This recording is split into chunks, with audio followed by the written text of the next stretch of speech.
O governo editou hoje uma portaria para a regularização de dívidas de empresas do Simples Nacional com a Procuradoria-Geral da Fazenda Nacional. O presidente Bolsonaro já tinha anunciado que alguma solução seria dada depois que ele vetou o projeto aprovado pelo Congresso para a revisão dos débitos das micro e pequenas empresas com o governo federal. E esse é um assunto para o nosso analista Gustavo Uribe, que já saiu do Ministério da Saúde, já foi agora para os estúdios da CNN. Daqui a pouco a gente vai ouvir, inclusive, a repercussão da entrevista do Marcelo Queiroga, mas agora o assunto é o refis. Quer dizer, essa é uma compensação válida aí, Uribe? Mostra pra gente aí o que você apurou. É uma compensação. O governo federal queria, na verdade, a derrubada do veto, mas havia um problema, que o governo federal poderia incorrer em crime de responsabilidade inicialmente. Aí, o presidente Jair Bolsonaro fez um acordo com o Congresso Nacional para derrubar o veto integral e aí sim ele poderia pagar os recursos. Mas havia um problema que foi identificado no próprio Palácio do Planalto. Ele poderia ir contra a lei eleitoral ao renegociar essas dívidas em ano de eleições. Por isso que, dias de reuniões, inclusive 3 dias seguidos de reuniões, o ministro da Economia, Paulo Guedes, chegou a uma solução, que é você criar um programa para aquelas empresas com dívidas inscritas na União.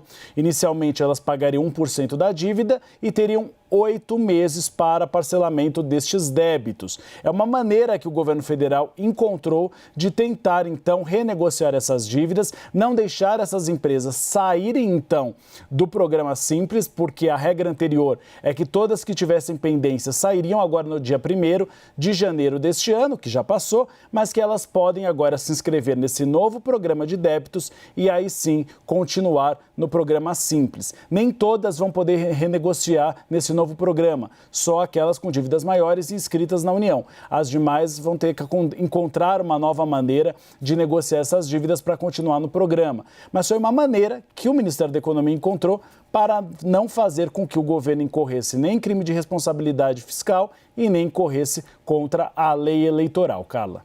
E é um problema realmente, porque essas pequenas empresas, microempresas, são as que mais geram empregos no Brasil. Por isso eu vou chamar a Thaís Herédia, que volta aqui a falar com a gente. Essa reforma, Thaís, está provocando muito debate, porque havia uma expectativa de criação de empregos depois da mudança. Então, qual seria agora a discussão mais eficaz, hein?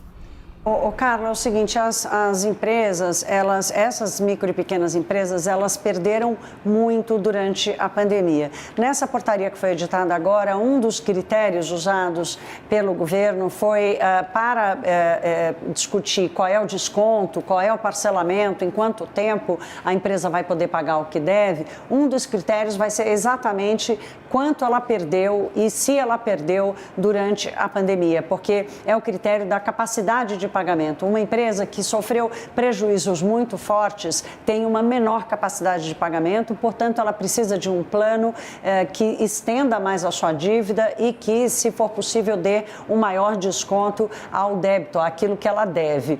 Das 16 milhões de micro e pequenas empresas, mais os microempreendedores individuais que existem hoje cadastrados no Brasil, menos de 2 milhões estão já inscritos na dívida ativa da União.